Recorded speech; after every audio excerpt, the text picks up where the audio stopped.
പ്രിയപ്പെട്ട ഇടതുപക്ഷം ഹൃദയപക്ഷം ഗ്രൂപ്പിലെ സഖാക്കളെ, ലോകത്തിൻ്റെ ഏത് കോണിലിരുന്നും ഇതുപോലുള്ള വിപ്ലവകാരികളെ ഓർക്കാൻ മനുഷ്യർ അകലങ്ങളിലാകുമ്പോഴും സാമൂഹ്യ മാധ്യമത്തിൻ്റെയും സാങ്കേതികവിദ്യയുടെയും സാധ്യതകൾ വെച്ച് ഒത്തുചേരുന്നു എന്നുള്ളത് തന്നെയാണ് ഏറ്റവും ശ്ലാഘനീയമായ ഒരു കാര്യമായി എനിക്ക് സഖാവ് റോസാ ലക്സംബർഗിനെ ഇതുപോലൊരു കൂട്ടായ്മ ഓർമ്മിക്കുമ്പോൾ യഥാർത്ഥത്തിൽ തോന്നുന്നത്. തീർച്ചയായും ഇതുപോലെ നമ്മൾ തൊഴിലിടങ്ങളിലും മറ്റെല്ലാ തിരക്കുകൾക്കിടയിലും ഇങ്ങനെ ഒത്തുചേരാൻ നമുക്ക് ഓർക്കാൻ കഴിയുന്നത് ലോകത്ത് മനുഷ്യവിമോചനത്തെ ആഗ്രഹിക്കുന്ന മനുഷ്യരുടെ കൂട്ടം, മനുഷ്യ സഞ്ചയം നഷ്ടപ്പെട്ടിട്ടില്ല എന്നുള്ളതിൻ്റെ ബോധ്യപ്പെടുത്തൽ കൂടിയാണ്. ആമുഖമായി ആദ്യം തന്നെ സഖാവ് റോസാ ലക്സംബർഗിനെ പോലെ ധീരയായ ഒരു വിപ്ലവകാരിയെ ഓർത്തെടുക്കാൻ, ആ വിപ്ലവകാരിയുടെ സ്മരണകൾ പുതുക്കാൻ തയ്യാറായ ഈ ഇടതുപക്ഷം ഹൃദയപക്ഷം കൂട്ടായ്മയിലെ മുഴുവൻ സഖാക്കളെയും അഭിവാദ്യം ചെയ്യുകയാണ്. നിങ്ങൾക്കെല്ലാവർക്കും അറിയാവുന്നതുപോലെ, ആമുഖ ഭാഷണത്തിൽ സൂചിപ്പിച്ചതുപോലെ, ധീരയായ വിപ്ലവകാരി സഖാവ് റോസാ ലക്സംബർഗിൻ്റെ 107ാമത് രക്തസാക്ഷി ദിനമാണ് ജനുവരി 15. ഇന്ന് നമ്മൾ ലോകത്തെമ്പാടുമുള്ള കമ്മ്യൂണിസ്റ്റുകാർ, വിപ്ലവകാരികൾ, പോരാളികൾ ആചരിച്ചു കൊണ്ടിരിക്കുന്നത്. ചുവന്ന റോസയും അപ്രത്യക്ഷയായി. അവൾ കിടക്കുന്നിടം കാഴ്ചക്കപ്പുറമാണ്. അവൾ പാവങ്ങൾക്ക് ജീവിതം എന്താണെന്ന് പറഞ്ഞുകൊടുത്തു. അതുകൊണ്ട് പണക്കാർ അവളെ തൂത്തുമായ്ച്ചു കളഞ്ഞു.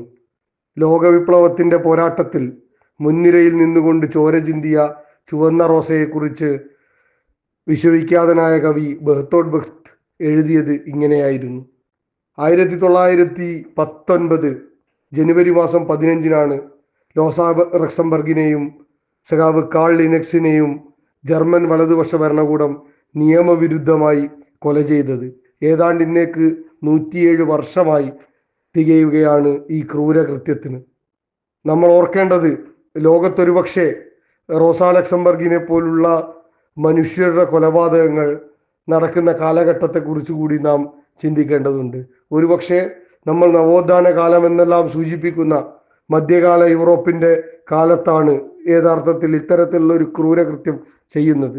റോസാ ലക്സംബർഗിനെ മാത്രമല്ല, ലാപ്പാറഡക്കും ജൂലിയസ് ഫ്യൂച്ചിയും ഉൾപ്പെടെയുള്ള നിരവധിയായ വിപ്ലവകാരികളെ അതിക്രൂരമായി ഭരണകൂടം കൊന്നൊടുക്കുന്നത്, അന്റോണിയോ ഗ്രാംഷിയെ പോലുള്ളവരെ ജയിലിലടക്കുന്ന ഒരു കാലഘട്ടം ഈ കാലമായിരുന്നു. പക്ഷേ ഇതിനൊക്കെ എതിരായിട്ടുള്ള വളരെ ശക്തമായ അത്തരത്തിലുള്ള ചിന്തകളെ ഉയർന്നു വരാൻ അന്നത്തെ കാലത്ത് അത്തരത്തിലുള്ള ചിന്തകൾ ഉയർന്നു വന്നു. ചരിത്രം ഇത്തരം സംഭവങ്ങളെ, അതിനിഷ്ഠൂരമായ കൊലപാതകങ്ങളെ, കടന്നാക്രമണങ്ങളെ, വംശഹത്യകളെ എല്ലാം തന്നെ ആ നിലയിൽ രേഖപ്പെടുത്തിയിട്ടുണ്ടോ എന്നുകൂടി നമ്മൾ വിമർശന വിധേയമാക്കണം എന്നുള്ളതാണ് എനിക്ക് തോന്നുന്നത്.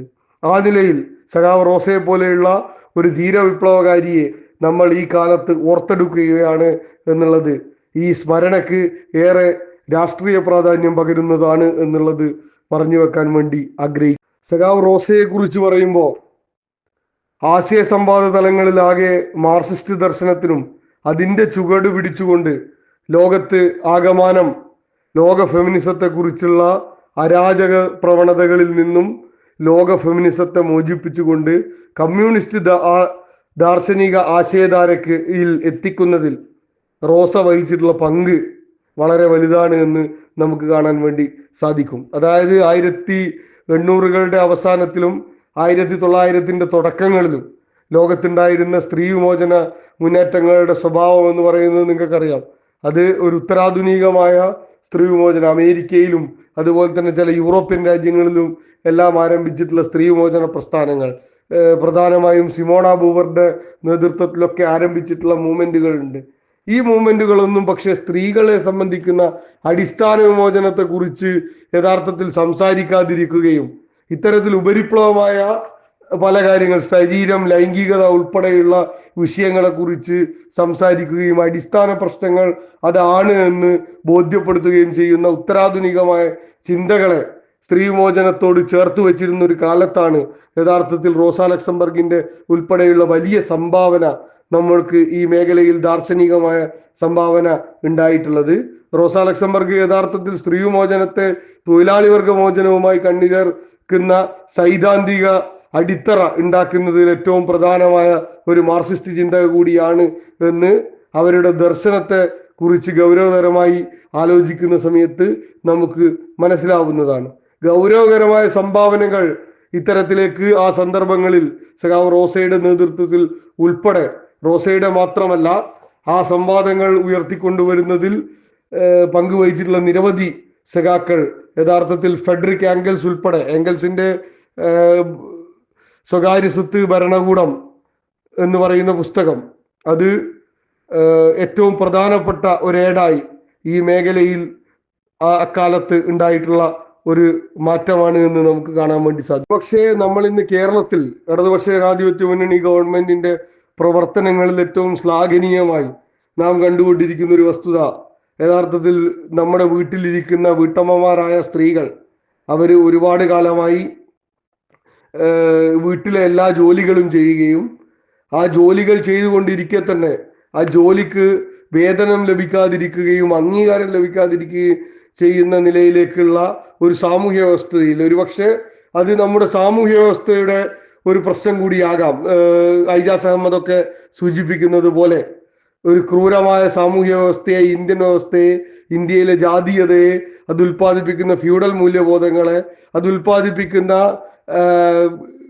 ലിംഗ നീതി ഉൾപ്പെടെയുള്ള പ്രശ്നങ്ങളുടെ ഭാഗമായി നമുക്ക് ഇതിനെ വായിക്കാമെങ്കിൽ കൂടിയും സഖാവ് ഏംഗൽസ് ഈ പ്രശ്നത്തെ കൃത്യമായി കുടുംബം, സ്വകാര്യ സ്വത്ത്, ഭരണകൂടത്തിന്റെ ഉദ്ഭവം എന്നുള്ള പുസ്തകത്തിനകത്ത് കൃത്യമായി സൂചിപ്പിച്ചു പോകുന്ന ഒരു വിഷയമാണ്. ഈ പ്രശ്നത്തെ യഥാർത്ഥത്തിൽ കേരളത്തിലെ ഗവൺമെന്റ് ഉൾപ്പെടെ സ്ത്രീയുടെ തൊഴിലിന് മൂല്യം കണക്കാക്കണം എന്ന നിലയിലേക്ക് ഈ ഏംഗൽസിന്റെ സിദ്ധാന്തത്തിന്റെ പ്രായോഗികവൽക്കരണത്തിലേക്ക് കൊണ്ടുവരികയാണ്.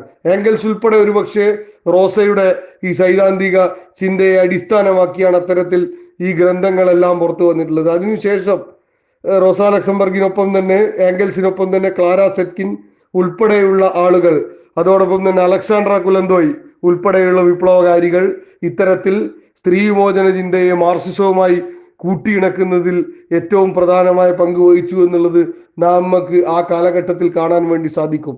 അങ്ങനെയാണ് അന്താരാഷ്ട്ര വനിതാ ദിനം തന്നെ, യഥാർത്ഥത്തിൽ നമ്മൾ അന്താരാഷ്ട്ര വനിതാ ദിനം എന്ന് പറയുമ്പോൾ യഥാർത്ഥത്തിൽ അത് അന്താരാഷ്ട്ര വനിതാ ദിനമല്ല, അന്താരാഷ്ട്ര വനിതാ തൊഴിലാളി ദിനമായാണ് യഥാർത്ഥത്തിൽ തൊഴിലെടുക്കുന്ന വർക്കിംഗ് വുമൻസ് ഡേ എന്നാണ് ആ പ്രമേയത്തെ കൊണ്ടുവന്നുകൊണ്ട് ക്ലാര സെറ്റ്കിൻ നിർവചിക്കുന്നത്. ക്ലാര സെറ്റ്കിനും കുലന്തോയുമെല്ലാം 1917 സോവിയറ്റ് യൂണിയൻ അനന്തരം, സോവിയറ്റ് യൂണിയൻ ലോകത്ത് നിലവിൽ വന്നപ്പോൾ തന്നെ ഈ സ്ത്രീ വിമോചനാത്മകമായ മാർക്സിസ്റ്റ് സിദ്ധാന്തത്തിന് ഊർജം പകരുന്ന നിലയിലുള്ള പ്രവർത്തനങ്ങളാണ് അന്നത്തെ സോവിയറ്റ് യൂണിയനിലെ വനിതാ ശിക്ഷ വകുപ്പ് മന്ത്രിയും ബോൾഷെവിക് പാർട്ടിയുടെ കേന്ദ്ര കമ്മിറ്റി അംഗവുമായിട്ടുള്ള സഖാവ് അലക്സാണ്ട്ര കുലന്തോയുടെ നേതൃത്വത്തിൽ നടന്നിട്ടുള്ള പ്രവർത്തനം. കമ്മ്യൂണിറ്റി കിച്ചണും അതുപോലെ തന്നെ കമ്മ്യൂണിറ്റി ലോണ്ടറിയും ഉൾപ്പെടെയുള്ള പദ്ധതികൾ അന്ന് സോവിയറ്റ് യൂണിയൻ ആവിഷ്കരിച്ചത് സ്ത്രീകളെ അടുക്കളയിൽ നിന്നും തൊഴിലിടങ്ങളിലേക്ക് എത്തിക്കുകയും കൂട്ടായ ഉൽപാദനത്തിന്റെ ഭാഗമായി, കൂട്ടായ വിതരണത്തിന്റെ ഭാഗമായി പൊതുഭക്ഷണശാലകളും അലക്കുശാലകളും ഉണ്ടാക്കി സ്ത്രീയുടെ സാമൂഹിക പദവിയെ ഉയർത്തുന്നതുമായി ബന്ധപ്പെട്ടിട്ടുള്ള കാര്യങ്ങളെ മുൻനിർത്തിയാണ്. അതിൽ ലെനിൻ വഹിച്ച പങ്കും ഒരു വേള സഖാവ് ലെനിനും അതോടൊപ്പം തന്നെ സെറ്റ്കിനും സോവിയറ്റ് യൂണിയനാനന്തരം നടത്തുന്ന സംവാദങ്ങൾ അത് ഏറെ പ്രസക്തമായ ഒന്നാണ്. ആ സംവാദങ്ങൾക്ക് ദാർശനിക അടിത്തറ നൽകുന്നതിൽ, അതിനെ സഹായിക്കുന്നതിൽ, അതിന് ലെനിന് വേണ്ട നിർദ്ദേശങ്ങൾ നൽകുന്നതിൽ റോസ വഹിച്ച പങ്ക് ചരിത്രം ആ നിലയിൽ വിലയിരുത്തപ്പെടുന്നുണ്ട്. അങ്ങനെയാണ് സോവിയറ്റ് യൂണിയനിലെ സ്ത്രീ വിമോചന പോരാട്ടങ്ങൾക്ക് ആക്കം കൂടുന്നത്. ഒരുപക്ഷെ ഇത്തരത്തിൽ ആഘോഷിക്കപ്പെടുന്ന, ലോകം ആഘോഷിക്കപ്പെടുന്ന സ്ത്രീ വിമോചന മുന്നേറ്റങ്ങൾ ഒന്നും തന്നെ അന്നേ നാൾ വരെ അമേരിക്ക ഉൾപ്പെടെയുള്ള ലോക മുതലാളിത്തത്തിന്റെ അപ്പോസ്തലന്മാരായ രാജ്യങ്ങളിലൊന്നും പ്രായപൂർത്തി വോട്ടവകാശങ്ങളിൽ സ്ത്രീകൾക്ക് വോട്ടവകാശം എന്ന മുദ്രാവാക്യം ഉയർത്തിയിരുന്നില്ല എങ്കിൽ തുല്യതയുടെ അടിസ്ഥാനത്തിൽ ആദ്യമായി സ്ത്രീകൾക്ക് വോട്ടവകാശം എന്നത് സാധ്യമാവുന്നത് സോവിയറ്റ് യൂണിയനിലാണ്. ഞാൻ ഈ പശ്ചാത്തലത്തെ ഉദ്ധരിച്ചിട്ടുള്ളത് മാർക്സിസത്തിന്റെ സ്ത്രീ വിമോചനാത്മകമായ കാഴ്ചപ്പാടുകളെ എത്തരത്തിലാണ് ഈ ദാർശനികമായ തലം ഉയർത്തിക്കൊണ്ടുവന്നിട്ടുള്ളത് എന്നുള്ളതിനെ സംബന്ധിച്ച് സൂചിപ്പിച്ചു പോവുകയാണ്. അതിൽ റോസ ലക്സംബർഗ് വെച്ചൊരു ചുവടാണ് യഥാർത്ഥത്തിൽ ക്ലാര സെറ്റ്കിനും അതോടൊപ്പം തന്നെ അലക്സാണ്ട്ര കുലന്തോയും ഉൾപ്പെടെ ഉള്ളവരുടെ കരുത്തായി പിന്നീട് മാറിയിട്ടുള്ളത് എന്നുള്ളത് നമുക്ക് ലോകത്ത് കാണാൻ വേണ്ടി സാധിക്കും. അതുകൊണ്ട് തന്നെ ഈ സ്ത്രീ മോചനാത്മകതയെ യഥാർത്ഥത്തിൽ മുതലാളിത്തത്തിന്റെ ലോകം, ചൂഷണാത്മക ലോകം അതിനെ മറ്റൊരു തരത്തിൽ വഴി തെളിച്ചു വിടാൻ വേണ്ടി ശ്രമിച്ചപ്പോൾ ഇതല്ല യഥാർത്ഥ പ്രശ്നമെന്നും, യഥാർത്ഥ പ്രശ്നം എന്നത് തൊഴിലുമായി ബന്ധപ്പെട്ടതാണെന്നും അത് തുല്യനീതിയുടെ പ്രശ്നമാണെന്നും ഉയർത്തിക്കൊണ്ട് മാർക്സിസ്റ്റ് ദാർശനിക അടിത്തറയെ ഉണ്ടാക്കുന്നതിൽ സഖാവ് റോസ ഉൾപ്പെടെയുള്ള സഖാക്കൾ വഹിച്ച ദാർശനിക മേഖലയിൽ, മാർക്സിസ്റ്റ് ദർശനത്തിന്റെ മേഖലയിൽ വഹിച്ചിട്ടുള്ള പങ്ക് നിസ്തുലമാണ് എന്നുള്ളത് ഈ ഘട്ടത്തിൽ സഖാവ് റോസയുടെ ഉജ്ജ്വലമായ സ്മരണയെ പുതുക്കുന്ന ഈ ഘട്ടത്തിൽ, ആ രക്തസാക്ഷിത്വത്തെ ഓർക്കുന്ന ഘട്ടത്തിൽ നാം ആ നിലയിലേക്ക് അതിനെ കൂടി സ്മരിച്ചു പോകണം എന്നും അതിന് റോസ ലക്സംബർഗിന്റെ ദർശനങ്ങൾക്ക് ഈ ആധുനിക കാലത്തെ ഉണ്ടാക്കുന്നതിൽ വഹിച്ചിട്ടുള്ള പങ്കിനെ കുറിച്ചും നാം അറിയേണ്ടതാണ് എന്ന് കൂടി സൂചിപ്പിച്ചു പോകും. അതിൽ റോസയുടെ മറ്റൊരു ദർശനം ഏറ്റവും പ്രസക്തമായി നിൽക്കുന്ന ഒന്നാണ്. അതായത് റോസ ലക്സംബർഗ് നമ്മുടെ സാമൂഹിക ഘടനയെ ഉദ്ധരിച്ചുകൊണ്ട് പറയുന്നത് സ്വത്തുടമസ്ഥയായ ബൂർഷ്വാ സ്ത്രീക്ക് വീടാണ് ലോകമെങ്കിൽ തൊഴിലാളി സ്ത്രീയുടെ വീട് ലോകമാണ്. അതിനാൽ ദരിദ്രരിൽ ദരിദ്രയും ദുർബലരിൽ ദുർബലയുമായ അവളുടെ അടിയന്തര കടമ മുതലാളിത്തത്തിന്റെ നീരാളിപ്പിടുത്തത്തിൽ നിന്ന് തന്നെയും മനുഷ്യരാശിയെ ആകെ മോചിപ്പിക്കാനുള്ള അന്തിമ പോരാട്ടത്തിൽ പങ്കാളിയാവുക എന്നതാണ് എന്ന് റോസ പറഞ്ഞു വെക്കുന്നുണ്ട്. എന്താണ് യഥാർത്ഥ സ്ത്രീമോചനം എന്ന് ചോദിച്ചു കഴിഞ്ഞാൽ അത് സാമൂഹ്യ വ്യവസ്ഥയിൽ നിന്നുള്ള മോചനമാണ്. തുല്യതയെ, തുല്യനീതിയെ, ലിംഗപദവിയെ എല്ലാം നമ്മൾ എവിടെയാണ് ലക്ഷ്യം വെക്കുന്നത് എന്ന് ചോദിച്ചാൽ ഒരു രോഗാതുരമായ സാമൂഹ്യ വ്യവസ്ഥക്കെതിരായ പോരാട്ടത്തിൽ നിങ്ങൾ ഏർപ്പെടുന്നില്ലെങ്കിൽ, ആ പോരാട്ടത്തിന്റെ ഭാഗമായി ആ ഉൽപാദന വ്യവസ്ഥയെ അട്ടിമറിക്കാൻ സാധിക്കുന്നില്ലെങ്കിൽ ഒരു തലത്തിലുമുള്ള ചങ്ങലക്കെട്ടുകളിൽ നിന്നും നിങ്ങൾ വിമോചിതരാകില്ലെന്ന് ലോകത്തെ സ്ത്രീ സമൂഹത്തോട് കൃത്യമായി ദർശനത്തിന്റെയും ആശയത്തിന്റെയും അടിസ്ഥാനത്തിൽ പറഞ്ഞു വെച്ചിട്ടുള്ള ഒരു ദാർശനികയും മാർക്സിസ്റ്റുമാണ് റോസ ലക്സംബർഗ് എന്ന് റോസയെ ആഴത്തിലുള്ള വായനയ്ക്ക് വിധേയമാക്കുമ്പോൾ നമുക്ക് മനസ്സിലാക്കാൻ വേണ്ടി സാധിക്കും. സഖാവ് ലെനിന്റെ ഒരു നിരീക്ഷണം ഇതിൽ വളരെ പ്രധാനമാണ്. ലോക ജനസംഖ്യയിൽ 50% വരുന്നവർ സ്ത്രീകളാണ്. ഈ സ്ത്രീകളുടെ പങ്കാളിത്തമില്ലാതെ ഒരു സാമൂഹ്യ വിപ്ലവവും ഒരു സാമൂഹ്യ വിമോചനവും ഒരു സാമൂഹ്യ മാറ്റവും സാധ്യമാവുകയില്ല എന്ന് സഖാവ് ലെനിൻ ഒരു വേള സൂചിപ്പിക്കുന്നു. യഥാർത്ഥത്തിൽ മാർക്സും കമ്മ്യൂണിസ്റ്റ് മാനിഫെസ്റ്റോ എല്ലാം ഉദ്ധരിച്ചുകൊണ്ട് പറയുന്നുണ്ട്. അതായത് സമൂഹത്തിന്റെ പുരോഗതി അളക്കുന്നത് സ്ത്രീകളുടെ സാമൂഹ്യ പദവിയുടെ അടിസ്ഥാനത്തിലാണ് എന്നുള്ളത്. സ്ത്രീ വിമോചനപരമായി സ്ത്രീകളുടെ സാമൂഹ്യ പദവിയിൽ ഉണ്ടാകുന്ന മാറ്റം ഒരു സമൂഹത്തെ മുന്നോട്ട് കൊണ്ടുപോകുന്നതിൽ ഏറ്റവും സുപ്രധാനമാണ് എന്ന് ഒരുപക്ഷെ പറഞ്ഞു വെക്കുകയാണ്. നമ്മൾ ഈ വിഷയത്തെ തന്നെ വീണ്ടും എടുക്കുമ്പോൾ തൊഴിലെടുക്കുന്ന തൊഴിലാളി സ്ത്രീയുടെ ലോകം എന്നത് വീടല്ല, അത് യഥാർത്ഥത്തിൽ ലോകമാണ് എന്ന് റോസ പറഞ്ഞു വെക്കുന്ന ഒരുപക്ഷെ നമ്മുടെ സമകാലീന സംഭവങ്ങളെ പോലും ഉദ്ധരിച്ച് നമുക്ക് വിലയിരുത്താവുന്ന ഒരു പ്രസ്താവനയാണ്. യഥാർത്ഥത്തിൽ ശബരിമല സ്ത്രീ പ്രവേശനം ഉൾപ്പെടെയുള്ള വിഷയങ്ങൾ നാം ചർച്ച ചെയ്ത് പോയ ഘട്ടത്തിലാണ് ആരായിരുന്നു നാമജപ ഘോഷയാത്രയ്ക്ക് നേതൃത്വം കൊടുത്ത സ്ത്രീകൾ നമ്മുടെ സമൂഹത്തിൽ എന്നുള്ള ഒരു ചോദ്യം, ആരായിരുന്നു അയ്യപ്പ വിളക്കിന് നേതൃത്വം കൊടുത്തവർ എന്നുള്ള ഒരു ചോദ്യം ഉയർന്നു വന്നിരുന്നു. യഥാർത്ഥത്തിൽ അതിൽ ആരായിരുന്നു ഉണ്ടായിരുന്നു? തൊഴിലുറപ്പിന് പോകുന്ന, രണ്ടറ്റം കൂട്ടിമുട്ടിക്കാൻ കഷ്ടപ്പെടുന്ന, ഫാക്ടറികളിൽ ജോലി ചെയ്യുന്ന, ജോലിയിടങ്ങളിലകത്ത് ജോലി ചെയ്ത് ഒരു കുടുംബത്തെ പോറ്റാൻ വേണ്ടി കഷ്ടപ്പെടുന്ന സ്ത്രീകളിൽ ആരെങ്കിലും ഉണ്ടായിരുന്നു എന്നുള്ള ചോദ്യമാണ്. യഥാർത്ഥത്തിൽ അവരാരും തന്നെ ഈ നാമജപ ഘോഷയാത്രയുടെയോ അല്ലെങ്കിൽ ഇത്തരത്തിലേക്കുള്ള യാഥാസ്ഥിതിക ബോധത്തിന്റെയോ ഭാഗമായി നിലനിന്നിരുന്നവരല്ല. അവരെല്ലാം അവരുടെ ജീവിതത്തെക്കുറിച്ചും അതിജീവനത്തെക്കുറിച്ചും ചിന്തിച്ചു കൊണ്ടിരുന്നവരാണ്. പിന്നെ ആരാണ് യഥാർത്ഥത്തിൽ ഫ്യൂഡൽ വ്യവസ്ഥിതി വീട്ടിലിരുത്തിയ രാമായണ മാസത്തിൽ രാമായണം ഉൾപ്പെടെ വായിച്ചു കൊണ്ടിരിക്കുന്ന, അല്ലെങ്കിൽ അത്തരത്തിൽ യാഥാസ്ഥിതിക ബോധത്തിന്റെ അടിമച്ചങ്ങലക്കെട്ടുകളെ പൊളിച്ചെറിയാത്തവരായിരുന്നു ഇത്തരത്തിൽ യാഥാസ്ഥിതികമായ പോരാട്ടങ്ങളുടെ എല്ലാം മുൻപിൽ നിന്ന സ്ത്രീകൾ എന്ന് നമുക്ക് കാണാൻ വേണ്ടി സാധിക്കും. അവരിൽ ഒരുപക്ഷെ വിദ്യാസമ്പന്നരായ മനുഷ്യരുൾപ്പെടെ ഉണ്ടാകാം. പക്ഷേ വിദ്യാസമ്പന്നരായ മനുഷ്യരും തൊഴിലെടുക്കുന്ന മനുഷ്യരും തമ്മിലുള്ള വ്യത്യാസം എന്ത് എന്നുള്ള ദാർശനിക ബോധ്യത്തെ ഉറച്ചു നിർത്താൻ വേണ്ടി നമുക്ക് ഈ സമകാലീന സംഭവങ്ങളെ ഉദാഹരണമായി എടുത്താൽ ഒരുപക്ഷെ കാണാൻ വേണ്ടി സാധിക്കും.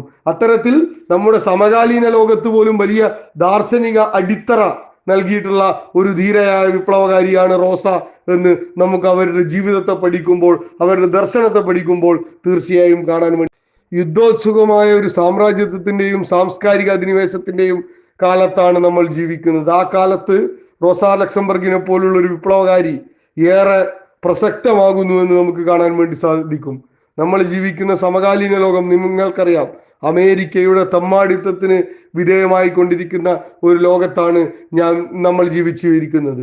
ബുക്കാനോ ഫെസോയ്ക്ക് ശേഷം, പനാമയ്ക്ക് ശേഷം, ലിബിയയ്ക്ക് ശേഷം, ഇറാഖിന് ശേഷം മറ്റൊരു രാഷ്ട്രത്തെ ലോകത്തിന് മുന്നിൽ 1998 ബൊളിവേറിയൻ സോഷ്യലിസത്തിന്റെ പാത തുറന്നുകൊണ്ട് 2002 സമ്പന്നമായ എണ്ണ ശേഖരമുണ്ടായിട്ടും എണ്ണ കമ്പനികളെ അമേരിക്കൻ ഭീമന്മാർക്ക് വിട്ടുകൊടുക്കാതെ ആ എണ്ണ കമ്പനികളെ മുഴുവൻ ദേശസാൽക്കരിച്ചുകൊണ്ട് എണ്ണ ഉൽപാദനത്തിൽ ലോകത്തിന് ഏറ്റവും കൂടുതൽ എണ്ണ ഉൽപ്പാദിപ്പിക്കുന്ന രാജ്യമായ വെനിസ്വേല, ആ വെനിസ്വേല അമേരിക്കക്ക് തൊട്ടുതാഴെ കരീബിയൻ കടലിന്റെ തീരത്ത് നിന്ന് അമേരിക്കൻ സാമ്രാജ്യത്വത്തെ വെല്ലുവിളിച്ച ഉജ്ജ്വലരായ പോരാളികളുടെ നാടാണ്. സൈമൺ ബൊളീവറുടെ വിപ്ലവകാരിയുടെ ഉജ്ജ്വലമായ പോരാട്ടത്തിനും ഹ്യൂഗോ ഷാവേസിന്റെ ഉജ്ജ്വലമായ സമരത്തിനും സാക്ഷ്യം വഹിച്ച വെനിസ്വേല, ആ വെനിസ്വേലയുടെ പോരാട്ടങ്ങളുടെ തുടർച്ചക്കാരനായ നിക്കോളാസ് മഡൂറോ എന്ന ധീരനായ സഖാവിനെ ഒരു രാത്രി അദ്ദേഹം വീട് വളഞ്ഞുകൊണ്ട് അമേരിക്കയുടെ പോലീസ് അദ്ദേഹത്തെയും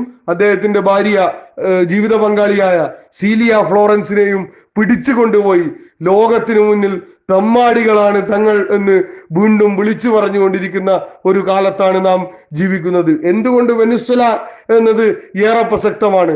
ലോകത്തെ 70% എണ്ണ സമ്പത്ത് ഉണ്ടാകുമ്പോഴും അമേരിക്കയിലെ ഒരു മുതലാളിത്ത കമ്പനികൾക്കും അമേരിക്കയിലെ ഒരു മുതലാളിത്ത ഭീമന്മാർക്കും എത്തി നോക്കാൻ കഴിയാൻ പോലും വെനിസ്വേലയെ സാധിച്ചിരുന്നില്ല.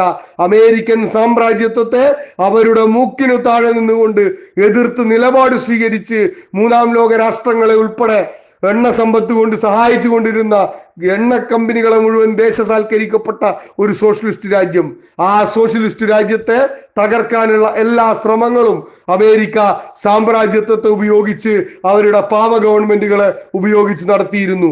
ഏറ്റവും ഒടുവിൽ നടന്ന തെരഞ്ഞെടുപ്പിൽ പോലും ഒരു മനുഷ്യാവകാശ പ്രവർത്തകയായ നൊബേൽ സമ്മാനം കൊടുത്ത ഒരു സ്ത്രീയെ, സമാധാനത്തിനുള്ള നൊബേൽ സമ്മാനം നൽകിയ ഒരു സ്ത്രീയെ അവതരിപ്പിച്ചുകൊണ്ട് അമേരിക്കൻ സാമ്രാജ്യത്വം വെനിസ്വേലയെ അട്ടിമറിക്കാൻ തെരഞ്ഞെടുപ്പിലൂടെ ശ്രമിച്ചപ്പോ 73% ജനങ്ങളുടെ പിന്തുണയോടുകൂടി സഖാവ് നിക്കോളാസ് മഡൂറോ വീണ്ടും അധികാരത്തിൽ വരുന്ന സ്ഥിതിയാണ് ഉണ്ടായിട്ടുള്ളത്. ആ അധികാരം കൃത്രിമ അധികാരമാണെന്ന് ലോകം മുഴുവൻ നുണ പ്രചരിപ്പിക്കുന്ന ഫാക്ടറികളായി അമേരിക്കൻ മാധ്യമങ്ങൾ മാറിയത് നമ്മൾ കണ്ടതാണ്. എന്നിട്ടും അരിശം മൂത്ത് അമേരിക്കൻ സാമ്രാജ്യത്വവും ഡൊണാൾഡ് ട്രംപും ചേർന്ന് ഒരു വേള നേരം ഇരുട്ടി വെളുക്കുന്നതിന് മുമ്പ് അർദ്ധരാത്രിയിൽ അദ്ദേഹത്തിന്റെ വസതിയിൽ കയറി ചെന്ന് ഒരു ഓപ്പറേഷൻ നടത്തി, ഒരു കമാൻഡോ ഓപ്പറേഷൻ നടത്തി ലോകത്ത് തെരഞ്ഞെടുക്കപ്പെട്ട ഒരു പരമാധികാര രാഷ്ട്രത്തിന്റെ പ്രസിഡന്റിനെ പിടിച്ചു കൊണ്ടുപോയ തെമ്മാടിത്തം ലോകം കാണുകയാണ്. ഞാൻ നേരത്തെ സൂചിപ്പിച്ചതുപോലെ ബുക്കാനോ ഫെസോയെ, പനാമയെ, ലിബിയയെ, ഇറാഖിനെ അട്ടിമറിച്ചതുപോലെ അമേരിക്ക വെനിസ്വേലയെയും അട്ടിമറിക്കാൻ ശ്രമിക്കുകയാണ്.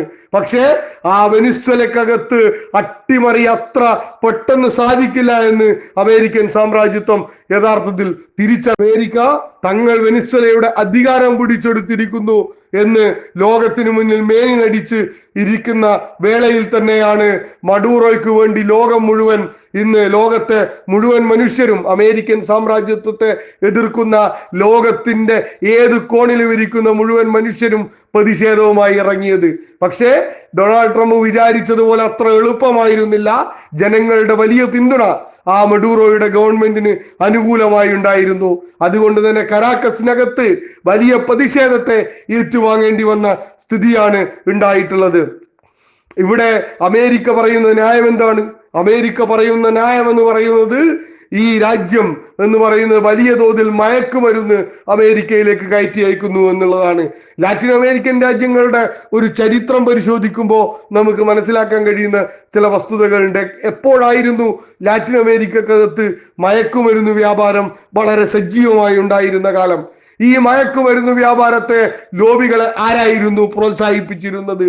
ഈ മയക്കുമരുന്ന് ലോബികൾ നേതൃത്വം കൊടുത്ത പാവ ഗവൺമെന്റുകൾ ഉണ്ടായിരുന്ന രാജ്യം ഏതായിരുന്നു? ഇപ്പൊ ഏറ്റവും ഒടുവിൽ ഒരു 3 വർഷം മുമ്പ് തെരഞ്ഞെടുപ്പ് നടന്ന കൊളംബിയ, ആ കൊളംബിയക്കകത്ത് ഇടതുപക്ഷം അധികാരത്തിൽ വരികയാണ്. ആദ്യമായി സഖാവ് ഗുസ്താവോ പെട്രോയുടെ നേതൃത്വത്തിൽ. ആ കൊളംബിയക്ക് ഒരു ഭൂതകാല ചരിത്രം ഉണ്ടായിരുന്നു. ആരായിരുന്നു കൊളംബിയയിലെ ഈ മയക്കുമരുന്ന് മാഫിയകളെ നിയന്ത്രിച്ചു കൊണ്ടിരുന്നത് എന്നുള്ളത് ചരിത്രം സാക്ഷ്യപ്പെടുത്തുന്നതല്ലേ.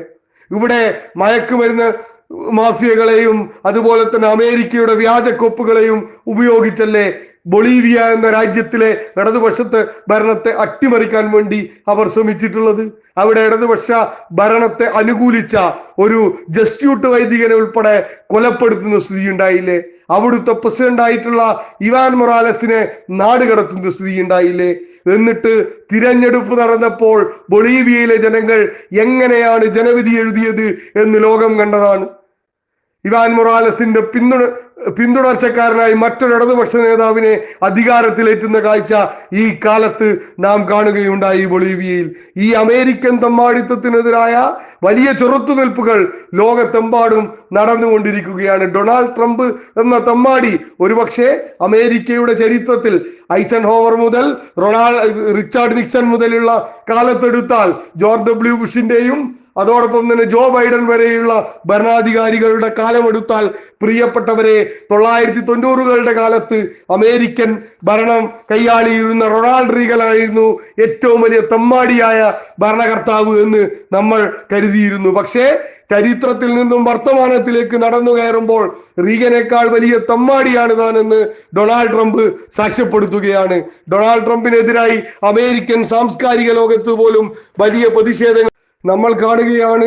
ഗോൾഡൻ ഗ്ലോബിന്റെ വേദിയിൽ ഉൾപ്പെടെ അമേരിക്കയിലെ ഏറ്റവും പ്രശസ്തയായ ഒരു ചലച്ചിത്ര താരം മെറിൽ സ്ട്രിപ്പ് ഉൾപ്പെടെ വംശീയതക്കെതിരായ വലിയ പ്രസംഗം അമേരിക്കൻ പ്രസിഡന്റ് ഡൊണാൾഡ് ട്രംപിനെ വേദിയിൽ ഇരുത്തിക്കൊണ്ട് നടത്തുന്ന കാഴ്ച അമേരിക്കൻ സാംസ്കാരിക ലോകം ഉൾപ്പെടെ ഈ തമ്മാടിത്തത്തിനെതിരായി വലിയ പ്രതിഷേധം ഉയർത്തിക്കൊണ്ടുവരികയാണ്.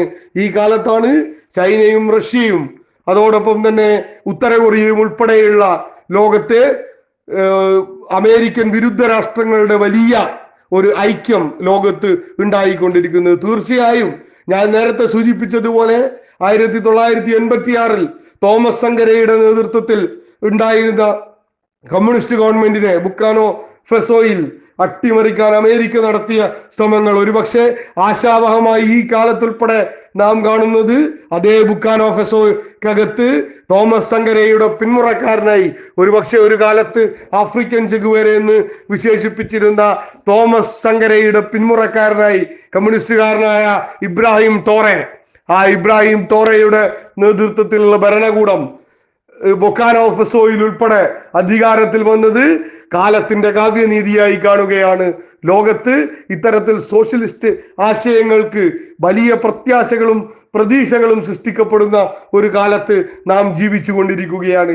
മുതലാളിത്തം അതിന്റെ പ്രതിസന്ധി ഏറ്റവും ശക്തമായ നിലയിൽ ലോകത്ത് ഉണ്ടാകുമ്പോൾ അതിനെ വംശീയതയും തീവ്രദേശീയതയും എല്ലാം ഉയർത്തിപ്പിടിച്ചുകൊണ്ട് തങ്ങളുടെ പ്രതിസന്ധികളെ മറികടക്കാൻ വേണ്ടി ശ്രമിച്ചു കൊണ്ടിരിക്കുന്ന ഒരു കാലം. നമ്മൾ ഇന്ത്യയുടെ വർത്തമാനത്തിലേക്ക് തീർച്ചയായും വിരലോടിച്ചു പോകുമ്പോൾ തീർച്ചയായും എന്താണ് ഇന്ത്യയുടെ വർത്തമാനം എന്നത് ഏറെ പ്രസക്തമാകുന്ന ഒരു കാലത്ത് തന്നെയാണ് നാം ജീവിക്കുന്നത്. തീർച്ചയായും നരേന്ദ്രമോദിയുടെ നേതൃത്വത്തിൽ ഭരിച്ചുകൊണ്ടിരിക്കുന്ന RSS നയിക്കപ്പെടുന്ന ഈ രാജ്യത്തെ ഭരണകൂടം അവർ സാമ്പത്തിക വളർച്ചയിൽ ലോകത്തെ 7ാമത്തെ ശക്തിയായി മാറി എന്ന് അഹങ്കരിച്ചു കൊണ്ടിരിക്കുന്ന ഒരു കാലത്താണ് നാം ജീവിക്കുന്നത്. സാമ്പത്തിക ശക്തിയായി വളർന്നു, സാമ്പത്തികമായി വളർച്ച ഇന്ത്യ കൈവരിച്ചു എന്ന ചോദ്യം ഉയർത്തുമ്പോൾ ആ വളർച്ച ആരുടെ വളർച്ചയാണ് എന്നുള്ളതാണ് ഏറ്റവും പ്രസക്തമായി നാം ചോദിച്ചു കൊണ്ടിരിക്കുന്നത്. അത് ഇന്ത്യയിലെ 1% വരുന്ന കോർപ്പറേറ്റുകളുടെ വളർച്ച മാത്രമാണ് എന്ന് കണക്ക് സൂചിപ്പിക്കുകയാണ്. ആളോഹരി വരുമാനത്തിൽ, പ്രതിശീർഷ വരുമാനത്തിൽ ഈ രാജ്യത്തെ ബഹുഭൂരിപക്ഷം മനുഷ്യനും 100 രൂപയിൽ താഴെ മാത്രം ഒരു വേള ആളോഹരി വരുമാനവും പ്രതിശീർഷ വരുമാനവുമുള്ള രാഷ്ട്രമായി നാം ചുരുങ്ങുമ്പോൾ ലോക പട്ടിണി സൂചികയിൽ നാണം കെടും വിധം 105-ാം സ്ഥാനത്തേക്ക് ഇന്ത്യ എന്ന രാജ്യം നിലനിൽക്കുകയാണ്. ലോക ജെൻഡർ ഗ്യാപ്പ് ഇൻഡെക്സിൽ സ്ത്രീകൾക്കെതിരായ അതിക്രമത്തിൽ ലോകത്തെ ഏറ്റവും ഉയർന്ന നിരക്ക് ഇന്ത്യയിൽ രേഖപ്പെടുത്തുകയാണ്.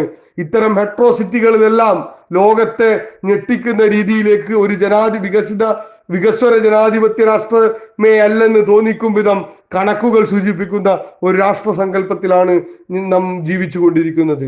ഈ ഭരണകൂട സംവിധാനം യഥാർത്ഥത്തിൽ ഹിന്ദുത്വ കോർപ്പറേറ്റ് ഭരണകൂട സംവിധാനമാണ്.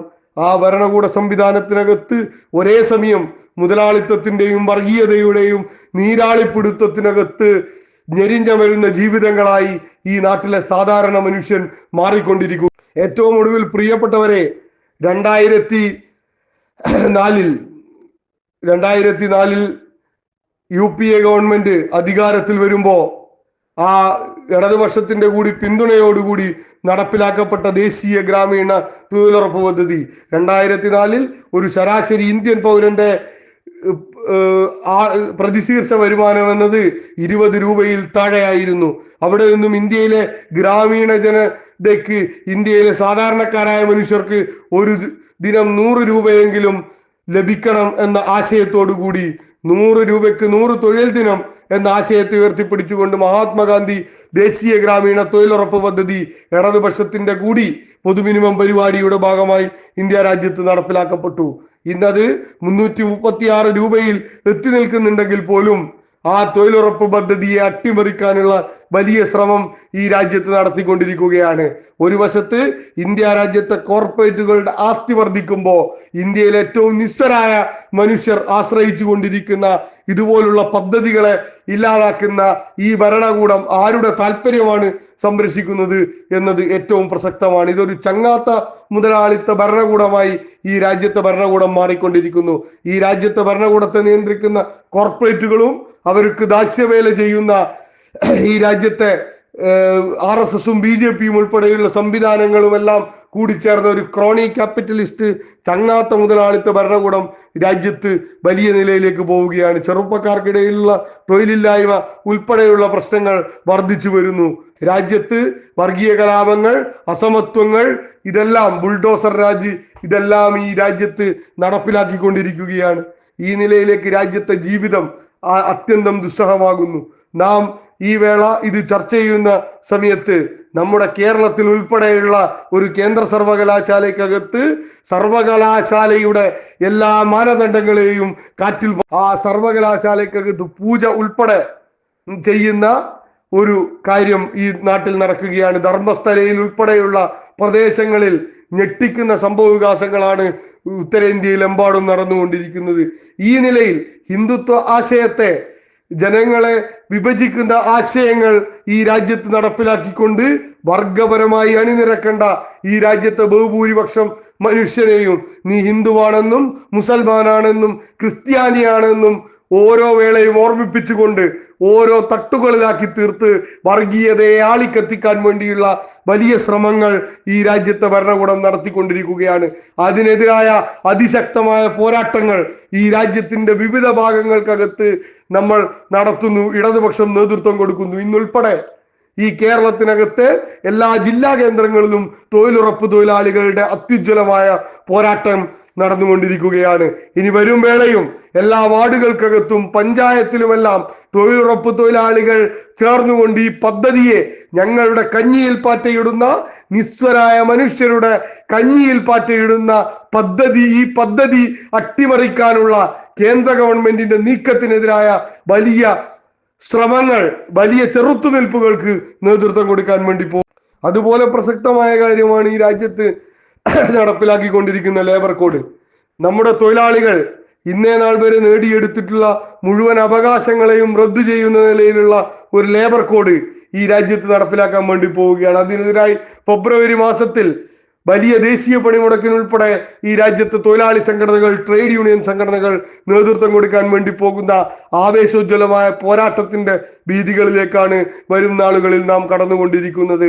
സ്ഥിരം തൊഴിൽ സംവിധാനത്തെ ഇല്ലാതാക്കിക്കൊണ്ട് എല്ലാ തൊഴിൽ സുരക്ഷിതത്വങ്ങളെയും സംഘടിക്കാനുള്ള അവകാശങ്ങളെയും എല്ലാം ഇല്ലാതാക്കിക്കൊണ്ട് വലിയ നിലയിലേക്ക് ട്രേഡ് യൂണിയൻ നിയമങ്ങളെ ഉൾപ്പെടെ അട്ടിമറിച്ചുകൊണ്ട് ക്ഷേമനിധി സംവിധാനത്തെ അട്ടിമറിച്ചുകൊണ്ടുള്ള ഒരു ലേബർ കോഡ് ഈ രാജ്യത്ത് നടപ്പിലാക്കാൻ വേണ്ടി പോവുകയാണ്. യഥാർത്ഥത്തിൽ വലതുപക്ഷ രാഷ്ട്രീയം, കോൺഗ്രസ് ഉൾപ്പെടെയുള്ളവർ ഇത്തരം പ്രശ്നങ്ങളിൽ എന്തു സമീപനം സ്വീകരിക്കുന്നു എന്നുള്ളതാണ് ഏറ്റവും പ്രധാനപ്പെട്ട പ്രശ്നം. തൊഴിലുറപ്പ് പദ്ധതിയുമായി കോൺഗ്രസ് ഉയർത്തുന്ന വിഷയം മഹാത്മാഗാന്ധിയുടെ പേര് മാറ്റുന്നു എന്നുള്ളത് മാത്രമാണ്.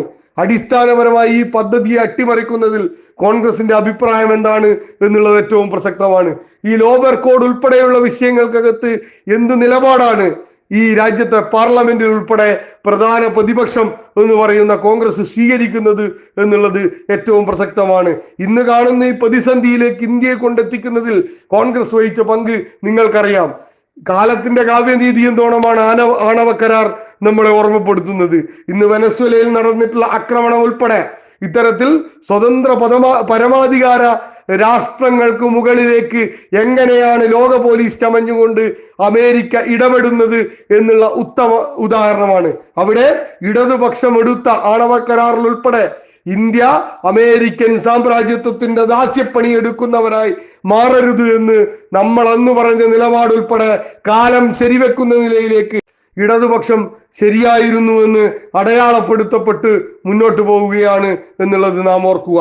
അവിടെ കോൺഗ്രസിന്റെ ഈ സാമ്രാജ്യത്വ അനുകൂല ഈ നവലിബറൽ നയങ്ങൾ ഈ രാജ്യത്തെ എപ്രകാരമായിരുന്നു ബാധിച്ചിരുന്നത് എന്നുള്ളതും ആ നവലിബറൽ നയത്തെ തീവ്രമായി പിന്തുടരാൻ BJP ആഗ്രഹിക്കുകയും ആ നയങ്ങൾ നടപ്പിലാക്കുകയും ചെയ്യുമ്പോൾ ആ നയങ്ങളോട് കോൺഗ്രസ് എടുക്കുന്ന സമീപനം എന്ത് എന്നുള്ളതും കൃത്യമായും നാം ചർച്ച ചെയ്തു പോകണം എന്നുള്ളത് തന്നെയാണ് നമ്മുടെ ഉയർന്നു വരുന്ന ഏറ്റവും പ്രധാനപ്പെട്ട പ്രശ്നങ്ങളിൽ ഒന്ന് എന്ന് നമുക്കിവിടെ കാണാൻ വേണ്ടി സാധിക്കും. യഥാർത്ഥത്തിൽ കോൺഗ്രസ് ഉൾപ്പെടെയാണ് ഈ നയങ്ങളുടെ വക്താക്കളായി മാറുന്നത്. ഈ നയങ്ങളിൽ എന്തെങ്കിലും ഒരു എതിർപ്പ് ഈ രാജ്യത്ത് കോൺഗ്രസ് രേഖപ്പെടുത്തിയിട്ടുണ്ടോ? കോൺഗ്രസ് ഏതെങ്കിലും നിലയിൽ ഈ തൊഴിലാളി വിരുദ്ധ നിലപാടിന്, സാധാരണക്കാരായ ജനങ്ങളെ വഞ്ചിക്കുന്ന നിലപാടിനെതിരായ ഒരു പ്രക്ഷോഭത്തിന് ഈ രാജ്യത്ത് നേതൃത്വം കൊടുത്തിട്ടുണ്ടോ? കോൺഗ്രസ് പറയുന്നത് എന്താണ്? നിങ്ങൾ സ്നേഹത്തിന്റെ ചായക്കടയിലേക്ക് വരൂ. അങ്ങനെ സ്നേഹത്തിന്റെ ചായക്കടയിൽ ഇരുന്നു കൊണ്ട് ഒരു ഫാസിസത്തെയും പ്രതിരോധിക്കാൻ കഴിയില്ല.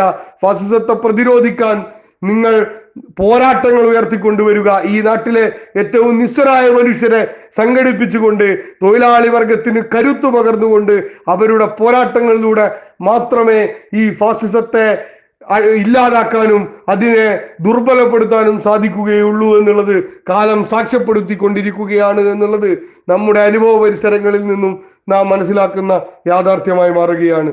ഇവിടെ കോൺഗ്രസിന് ഇത് സംബന്ധിച്ച് എന്ത് നിലപാടാണുള്ളത് എന്ന് നമ്മൾ കൃത്യമായി കോൺഗ്രസ് ഭരിക്കുന്ന നമ്മുടെ തൊട്ടടുത്ത സംസ്ഥാനമാണല്ലോ കർണാടക. ആ കർണാടകയിൽ നിങ്ങൾ കണ്ടില്ലേ ബുൾഡോസർ രാജ് നടപ്പിലാക്കിയത്? യലഹങ്ക എന്ന് പറയുന്ന ദളിതരും മുസ്ലിങ്ങളും മാത്രം തിങ്ങിപ്പാർത്തുകൊണ്ടിരിക്കുന്ന ഒരു പ്രദേശം. ആ പ്രദേശത്തിനകത്ത് ഒരു വേള ബുൾഡോസർ കൊണ്ടുവന്ന ആ മനുഷ്യരുടെ മുഴുവൻ ഉപജീവനത്തെയും ജീവിതത്തെയും വാസസ്ഥലത്തെയും ഇല്ലാതാക്കി ആ മനുഷ്യരെ ബാംഗ്ലൂരിലെ കൊടും തണുപ്പിൽ, കൊടും ശൈത്യത്തിൽ, ഹേമന്തത്തിന്റെ കൊടും ശൈത്യത്തിൽ ഏകാന്തതയിലേക്ക്, റോഡിലേക്ക് തള്ളിവിടുന്ന കാഴ്ചയാണ് നമ്മൾ കണ്ടിട്ടുള്ളത്. കോവിഡ് കാലം ഉൾപ്പെടെ നമുക്ക് ഓർമ്മയുണ്ട്. മനുഷ്യർ തൊഴിൽ തേടി നഗരങ്ങളിലേക്ക് ചേക്കേറിയ മനുഷ്യർ, സീറ്റുകൂനകളിൽ അഭയം പ്രാപിച്ചവർ, സാമൂഹ്യ അകലം പാലിക്കാൻ കഴിയാതെ റാബി വിളവെടുപ്പ് കാലത്ത് തങ്ങളുടെ ഗ്രാമങ്ങളിലേക്ക് പലായനം ചെയ്യപ്പെട്ട മനുഷ്യരുടെ ചിത്രങ്ങൾ നാം കണ്ടു. അതുപോലെ കൂട്ടപ്പലായനത്തിന് വലതുപക്ഷ ഭരണകൂടം കർണാടകയിൽ ഉൾപ്പെടെ അവരുടെ വീടുകൾ അടിച്ചു തകർത്തുകൊണ്ട് നേതൃത്വം കൊടുക്കുകയാണ്. ആ പാവപ്പെട്ട മനുഷ്യരെ, നിസ്വരായ മനുഷ്യരെ പുനരധിവസിപ്പിക്കാൻ പോലും തയ്യാറാവാത്ത വിധം മൗനം പാലിക്കുന്ന ഭരണകൂടമായി കർണാടകയിലെ ഭരണകൂടം മാറുകയാണ്. കേരളത്തിൽ നിന്നുള്ള രാജ്യസഭാ MP ആയ A റഹീമിന്റെയും അതോടൊപ്പം തന്നെ നമ്മുടെ മുഖ്യമന്ത്രിയുടെ ഉൾപ്പെടെ ഇടപെടലിന്റെ ഭാഗമായാണ് ആ മനുഷ്യരെ ചേർത്ത് നിർത്താൻ, അവർക്ക് പുനരധിവാസത്തിന് ആവശ്യമായ നടപടി സ്വീകരിക്കാൻ ഈ കർണാടകയിലെ കോൺഗ്രസ് തയ്യാറായിട്ടുള്ളത്. വീണ്ടും വീണ്ടും കോൺഗ്രസിന്റെ വികൃതമായ മുഖം ഈ നാടിന് മുമ്പിൽ തുറന്നു കാട്ടപ്പെടുകയാണ് യഥാർത്ഥത്തിൽ കർണാടകയിലെ യലഹങ്കയിൽ ഉൾപ്പെടെ ഉണ്ടായിട്ടുള്ളത്. ഈ മനുഷ്യർ നിങ്ങളുടെ പ്രയോറിറ്റിയാണോ എന്നുള്ളതാണ് ചോദ്യം. ആ മനുഷ്യർ പ്രയോറിറ്റി അല്ല എന്നുള്ളത് തന്നെയാണ് വലതുപക്ഷ ഭരണകൂടങ്ങൾ പറഞ്ഞുകൊണ്ടിരിക്കുന്നത് എന്ന് നമുക്ക് തൊട്ടടുത്ത കർണാടകയിലേക്ക് നോക്കുമ്പോൾ കാണാൻ വേണ്ടി. പ്രിയപ്പെട്ടവരെ, ആ കർണാടകയിലെ ബാംഗ്ലൂരിൽ നിന്നും നമ്മൾ ഒരല്പദൂരം യാത്ര ചെയ്തു കേരളത്തിലേക്ക് എത്തുമ്പോൾ കേരളം കണ്ട കാഴ്ച എന്താണ് എന്ന് നിങ്ങൾ കാണാൻ വേണ്ടി സാധിക്കും. ഞാൻ നേരത്തെ പറഞ്ഞതുപോലെ ആ മനുഷ്യർ നിങ്ങളുടെ പ്രയോറിറ്റിയെ അല്ലായിരുന്നു എന്നുള്ളതാണ് യലഹങ്കയിലെ സംഭവം തെളിയിച്ചു കൊണ്ടിരുന്നത്. പക്ഷേ ഞാൻ ഈ വേള നമ്മുടെ അന്തരിച്ചു പോയ നമ്മുടെ മുൻ അഖിലേന്ത്യാ ജനറൽ സെക്രട്ടറി സഖാവ് സീതാറാം യെച്ചൂരിയെ ഓർക്കുകയാണ്. അന്തരിക്കുന്നതിന് 4-5 മാസങ്ങൾക്ക് മുമ്പ് അദ്ദേഹം പീപ്പിൾസ് ഡെമോക്രസിയിൽ എഴുതിയിട്ടുള്ള ഒരു ലേഖനത്തിന്റെ തലവാചകം ഞാൻ ഓർക്കുന്നു. ആ ലേഖനം കേരളത്തിലെ ഇടതുപക്ഷ ജനാധിപത്യ മുന്നണി ഗവൺമെന്റ് ഈ രാജ്യത്ത് മുന്നിൽ ഉയർത്തുന്ന ബദലിനെ സംബന്ധിച്ചായിരുന്നു. ആ ലേഖനത്തിന്റെ തലവാചകം ഇങ്ങനെയാണ്: keeping the people is the centre of reforms, not profit എന്നായിരുന്നു ആ ലേഖനത്തിന്റെ തലവാചകം. പ്രോഫിറ്റ്, ലാഭമല്ല, മനുഷ്യനാണ് പ്രധാനം എന്നായിരുന്നു ആ ലേഖനത്തിന്റെ തലവാചകം. എങ്ങനെയാണ് മനുഷ്യൻ പ്രധാനമാകുന്നത് എന്ന ചോദ്യത്തിന്റെ ഉത്തരമാണ് ഈ കഴിഞ്ഞ നവംബർ 1 കേരളം നൽകിയിട്ടുള്ളത്. ഏതാണ്ട് അതിദാരിദ്ര്യത്തിലുള്ള മനുഷ്യരെ കുറിച്ച് കേരളത്തിൽ ഇടതുപക്ഷ ജനാധിപത്യ മുന്നണി സർക്കാർ 5 വർഷം മുമ്പ് ഒരു പഠനം നടത്തിയപ്പോൾ 60,000-ത്തിലധികം മനുഷ്യർ ഈ 3.5 കോടി ജനങ്ങൾ വസിക്കുന്ന കേരളത്തിൽ അതിദരിദ്രരാണെന്ന് കണ്ടെത്തുകയും ആ മനുഷ്യരെ അതിദാരിദ്ര്യത്തിൽ നിന്ന് വിവിധ കാരണങ്ങളാൽ അതിദാരിദ്ര്യത്തിൽ അകപ്പെട്ടു പോയ സൂക്ഷ്മാംശത്തിൽ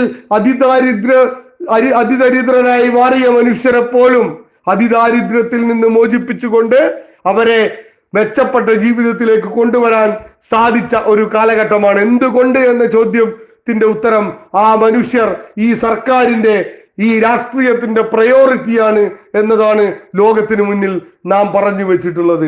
ഒരുപക്ഷെ അത്ഭുതമാണ്, ലോക പട്ടിണി സൂചികയിൽ 105-ാം സ്ഥാനത്ത് നിൽക്കുന്ന ഒരു രാജ്യത്തെ ഒരു സംസ്ഥാനം എങ്ങനെ ഈ നേട്ടം കൈവരിക്കുന്നു എന്നുള്ളത് ലോകഭൂപടത്തിന്റെ രേഖാംശങ്ങൾക്കകത്ത് ഇന്ത്യ എന്ന രാജ്യത്തെ ഉറ്റുനോക്കുന്ന ഏതൊരു മനുഷ്യനും ഒരു ഗവേഷണ ബുദ്ധിയോടുകൂടി തിരിഞ്ഞു നോക്കിയാൽ എന്തുകൊണ്ട് ഇന്ത്യയിലെ തെക്കേ അറ്റത്ത് നിൽക്കുന്ന ഇങ്ങനെ ഒരു സംസ്ഥാനം മാത്രം ഈ നിലയിൽ മാറുന്നു എന്ന ചോദ്യത്തിന്റെ ഉത്തരം ഒന്നേയുള്ളൂ: അവിടെ ഭരിച്ചുകൊണ്ടിരിക്കുന്ന, അവിടെ ഭരണം കൈകാര്യം ചെയ്യുന്ന രാഷ്ട്രീയ പക്ഷത്തിന്റെ ഏറ്റവും പ്രധാന പ്രയോറിറ്റി എന്നത് മനുഷ്യനാണ് എന്നുള്ളത് കൊണ്ട് അതാണ് യെച്ചൂരിയുടെ ലേഖനത്തെ അടിവരയിട്ടത്. Keeping the people is the centre of reforms, not profit. എങ്ങനെയാണ് ഇടതുപക്ഷ രാഷ്ട്രീയത്തെ സംബന്ധിച്ചിടത്തോളം മനുഷ്യൻ പ്രയോറിറ്റി ആവുന്നത് എന്നുള്ളതിന്റെ ഉദാഹരണമാണ്. ഏതാണ്ട് 9 വർഷം പിന്നിടും 9.5 വർഷം പിന്നിടുമ്പോൾ 5,80,000-ത്തോളം വീടുകളാണ് ലൈഫ് ഭവന പദ്ധതിയിൽ ഈ സർക്കാർ പൂർത്തീകരിച്ചിട്ടുള്ളത്. നിങ്ങൾ നോക്കൂ, ഇതാ ഈ യലഹങ്ക ഉൾപ്പെടെയുള്ള ഇന്ത്യയിലെ വിവിധ സംസ്ഥാനങ്ങളിൽ വലതുപക്ഷ ഭരണകൂടങ്ങൾ, അത് കോൺഗ്രസ് ആവട്ടെ BJP ആകട്ടെ, മനുഷ്യരെ അവരുടെ വാസസ്ഥലങ്ങൾ തകർക്കാൻ ആട്ടിയോടിക്കാൻ ശ്രമിക്കുമ്പോൾ ഈ കോഴിക്കോട്ടെ കല്ലുത്താൻ കടവ് കോളനിയിലെ ചേരിയിലും കൊച്ചിയിലെ ചേരികളിലും താമസിച്ച മനുഷ്യർ ഇന്നെവിടെയാണ് താമസിക്കുന്നത് എന്ന് നിങ്ങൾ ആലോചിച്ച് നോക്കുക. കോഴിക്കോട്ടും അതോടൊപ്പം തന്നെ കൊച്ചിയിലുമെല്ലാം ആഡംബര ഫ്ളാറ്റിലേക്ക് നിസ്വരായ മനുഷ്യർക്ക് വാസസ്ഥലം ഒരുക്കി കൊടുക്കുകയാണ് ഈ സർക്കാർ.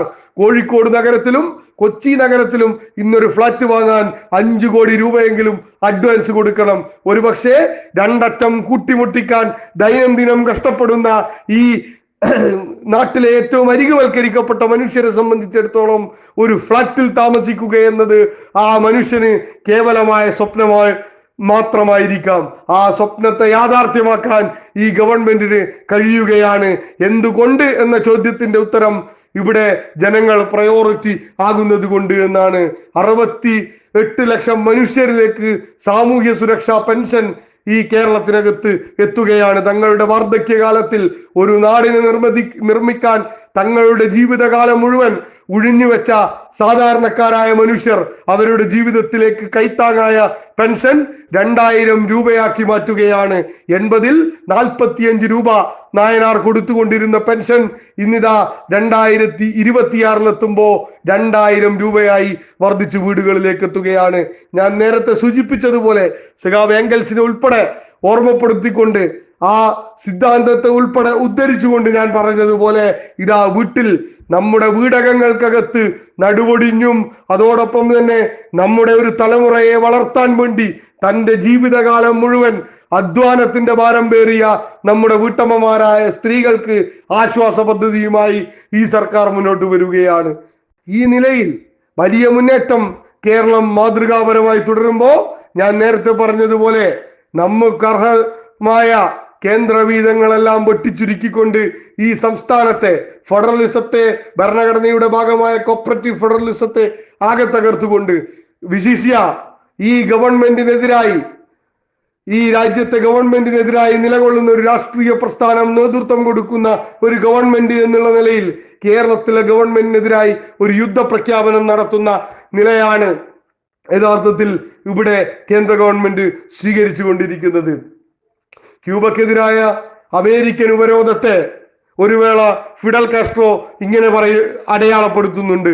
ഫിദൽ ഒരു പ്രസംഗത്തിൽ ഇങ്ങനെയാണ് സൂചിപ്പിച്ചു കൊണ്ടിരുന്നത്: കരിമ്പ് കൊത്തിയെടുത്ത് ഈ ഉപരോധത്തെ പ്രതിരോധിക്കാൻ ഫാക്ടറിയിൽ നിന്ന് പഞ്ചസാരയാക്കി തന്റെ സൈക്കിളിൽ കരിമ്പ് വെച്ച് കെട്ടിക്കൊണ്ട് വാർത്താ മാധ്യമങ്ങളെ കാണാൻ പോയ ഫിഡൽ ഈ ഉപരോധത്തെ കുറിച്ച് ഇങ്ങനെ വിവരിക്കുന്നുണ്ട്.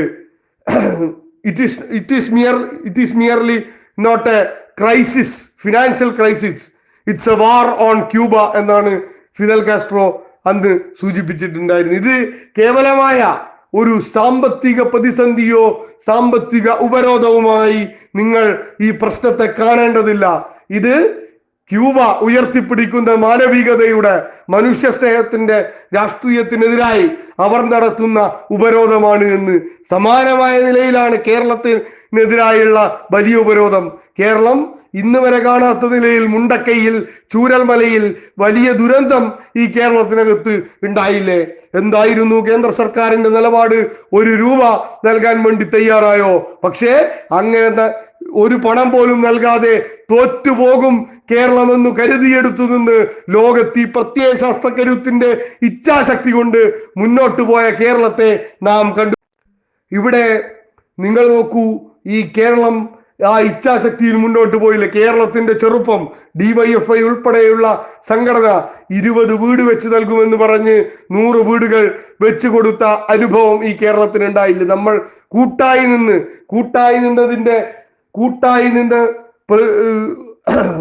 പുനർനിർമ്മിച്ചതിന്റെ ഭാഗമായി വയനാട് ഇന്ന് ചിരിച്ചുകൊണ്ടിരിക്കുന്ന കാഴ്ച നാം കാണുകയാണ്. മുണ്ടക്കൈയിലെ, ചൂരൽമലയിലെ മനുഷ്യർക്ക് അവർക്ക് അഭയം നൽകാൻ നമുക്ക് സാധിച്ചതിന്റെ അനുഭവം ഈ കേരളത്തിന് ഉണ്ട്. അവിടെയും എന്താണ് ഈ വലതുപക്ഷം സ്വീകരിച്ച നിലപാട്? ഇപ്പോ ഒരു മാന്യൻ, ഒരു പരമമാന്യൻ തടവറയിൽ കിടക്കുകയാണ്. അദ്ദേഹം ചെയ്തതിന്റെ കുറ്റം മഹാത്മാഗാന്ധിയെ പോലെ സ്വാതന്ത്ര്യ സമരം നടത്തിയിട്ടല്ല. മുൻ കോൺഗ്രസ് MLA, ഇപ്പോഴത്തെ കോൺഗ്രസിന്റെ പാലക്കാട് MLA-യും മുൻ യൂത്ത് കോൺഗ്രസ് അധ്യക്ഷനും ജയിലിനകത്ത് പോയി കിടക്കുന്നത്. ഒരുപക്ഷെ ഇതുപോലൊരു പൊതുസംവാദ സ്ഥലിയിൽ പറയാൻ കഴിയാത്ത വിധം അറപ്പുളവാക്കുന്ന പ്രവർത്തനങ്ങളിൽ ഏർപ്പെട്ട ഒരു മനുഷ്യൻ, ഒരു നീചൻ, അദ്ദേഹം ജയിലറക്കുള്ളിൽ കിടക്കുകയാണ്. ഞങ്ങൾ 20 വീട് DYFI പ്രഖ്യാപിച്ചപ്പോ 50 വീട് പ്രഖ്യാപിച്ചു. 50 പോയിട്ട് 1 വീട് നിർമ്മിച്ചു കൊടുക്കാൻ കഴിഞ്ഞില്ല. ആ പിരിച്ച പണമൊക്കെ ഇപ്പൊ എവിടെയാണ് പോയത് എന്നുള്ളത് നമുക്ക് വയനാട്ടിൽ നടന്ന, ഇപ്പൊ ഏറ്റവും അവസാനം നടന്നിട്ടുള്ള KPCC-യുടെ ലക്ഷ്യ എന്ന് പറയുന്ന ക്യാമ്പ് നോക്കിയാൽ നമുക്ക് കാണാൻ വേണ്ടി കഴിയും. ആഡംബര ഹോട്ടൽ 24,000 രൂപ ഒരു ദിവസം ഒരു മുറിക്ക് വാടകയുള്ള ഹോട്ടലിൽ നിന്നാണ് പുതിയ ലക്ഷ്യത്തിലേക്ക്. എന്ത് ലക്ഷ്യമാണ് 24,000 രൂപ ഒരു ദിവസം ഒരു മുറിക്ക് വാടക കൊടുത്തുകൊണ്ട് ഉണ്ടാക്കിയത്? അത് ആരുടെ താല്പര്യം സംരക്ഷിക്കാനുള്ള ലക്ഷ്യമാണ് എന്നുള്ളത് കേരളം തിരിച്ചറിഞ്ഞ നാളുകൾ കൂടിയാണ് എന്നുള്ളത് ഓർമ്മപ്പെടുത്തുകയാണ്. കേരളം ഒരു ഭരണ തുടർച്ചയുടെ നെറുകയിലൂടെ പുതിയ കേരളത്തെ സൃഷ്ടിക്കാനുള്ള, ഒരു നവകേരളത്തെ സൃഷ്ടിക്കാനുള്ള പോരാട്ടത്തിൽ ഏർപ്പെടുകയാണ്. അവിടെ വിജ്ഞാനത്തെ വിനിമയമാക്കി മാറ്റി അതിനെ ഒരു സാമൂഹ്യ സമ്പത്ത് വ്യവസ്ഥയാക്കി മാറ്റുന്ന പുതിയ കേരളത്തെ നിർമ്മിക്കാനുള്ള പോരാട്ടത്തിലേക്ക് കേരളം പതുക്കെ ചുവടുവെക്കുകയാണ്. ആ പോരാട്ടത്തിനകത്ത് കേരളത്തിലെ ഇടതുപക്ഷത്തിന്റെ കൊടിക്കൂറയെ ഒരിഞ്ചു പോലും താഴ്ത്തിക്കെട്ടാൻ വേണ്ടി കഴിയില്ല എന്ന് ഉറക്കെ പ്രഖ്യാപിച്ചുകൊണ്ട് ആ പോരാട്ടത്തിന്റെ വേദിയിലേക്ക് നമ്മൾ ഓരോ സഖാക്കളും കടക്കാൻ വേണ്ടി പോവുകയാണ് പ്രിയപ്പെട്ടവരെ. ആ വേളയിലാണ് സഖാവ് റോസ ലക്സംബർഗിന്റെ ഉജ്ജ്വലമായ രക്തസാക്ഷിത്വത്തെ നാം ഓർത്തെടുക്കുന്നത്. തീർച്ചയായും ലോകത്തെ ചെറുത്തുനിൽപ്പിന്റെ പാതകളിലൂടെ സഞ്ചരിക്കുന്ന ലോക ജനതയ്ക്ക് സഖാവ് റോസ ലക്സംബർഗ് എന്നും ഒരു പാഠപുസ്തകമായിരുന്നു എന്ന് നമുക്ക് കാണാൻ വേണ്ടി സാധിക്കും. തിരിഞ്ഞു നോക്കുമ്പോൾ എല്ലാ പ്രതിസന്ധികൾക്ക് നടുവിൽ നിന്നും പ്രത്യാശയുടെ ഒരു കൊടിയടയാളമായി ഉയർന്നു നിന്ന ജ്വലിച്ചു നിന്ന ഒരു വിപ്ലവകാരിയായിരുന്നു റോസയുടെ ജീവിതം എന്ന് നമുക്ക് അടയാളപ്പെടുത്താൻ വേണ്ടി കഴിയും. ഗ്രാംഷിയുടെ ഏറ്റവും പ്രശസ്തമായ ഒരു നിരീക്ഷണമുണ്ട്. ദുരന്തങ്ങളുടെ ഇരുൾക്കയങ്ങളിലും തെളിഞ്ഞു കത്തുന്ന ഇച്ഛയുടെ ശുഭാപ്തി ബോധം എന്നാണ് ഗ്രാംഷി ഒരു വേള പറഞ്ഞു വെക്കുന്നത്. അതായത് pessimism is an intellect, optimism of will എന്നാണ് ഇംഗ്ലീഷിൽ ഗ്രാംഷി പറഞ്ഞത്.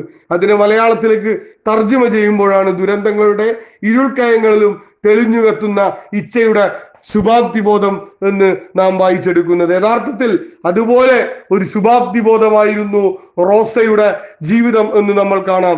ഫാസിസത്തിന്റെ തടവറയിലിരുന്ന് തലക്കടിയേറ്റ് ഓരോ ഇഞ്ചും മരിച്ചു വീഴുമ്പോഴും ശുഭാപ്തി വിശ്വാസത്തെ കൈവിടാതെ ഈ ലോകത്തെ മുഴുവൻ പൊരുതുന്ന മനുഷ്യനും ഒരു നാൾ പുഞ്ചിരിക്കുമെന്ന സ്വപ്നം ഈ ലോകത്തിനു വേണ്ടി കണ്ടിട്ടുള്ള ധീരവിപ്ലവകാരി. ആ വിപ്ലവകാരിയുടെ സ്മരണകൾ വരുംകാല പോരാട്ടത്തിന് നമുക്ക് ഊർജം പകരണം എന്ന് മാത്രം ആശംസിച്ചുകൊണ്ട് ഈ പരിപാടിയിൽ പങ്കെടുത്ത മുഴുവൻ സഖാക്കളെയും ഒരാകാശം നിറഞ്ഞ സ്നേഹത്തോടു കൂടി അഭിവാദ്യം ചെയ്തുകൊണ്ട് ഞാൻ അവസാനിപ്പിക്കുകയാണ്. നമ്മുടെ പോരാട്ടങ്ങളുടെ വഴികളിലെല്ലാം നമുക്ക് ഉജ്ജ്വലമായി പൊരുതി ഈ കേരളത്തെ മൂന്നാം തവണയും ഇടതുപക്ഷ കരുത്തിന്റെ അജയ്യമായ പോരാട്ടത്തിലേക്ക് വഴി നടത്താൻ നിങ്ങളും നിങ്ങളുടെ പരിമിതികൾക്കുള്ളിൽ നിന്ന് കൊണ്ടുള്ള പ്രവർത്തനങ്ങളിൽ ഏർപ്പെട്ടുകൊണ്ട് ഉജ്ജ്വലമായി മുന്നോട്ട് പോകണം എന്ന് മാത്രം ഒരിക്കൽ കൂടി ഓർമ്മപ്പെടുത്തിക്കൊണ്ട് ഒരിക്കൽ കൂടി അഭിവാദ്യം ചെയ്തുകൊണ്ട് ഞാൻ അവസാനിപ്പിക്കുന്നു. അഭിവാദ്യം.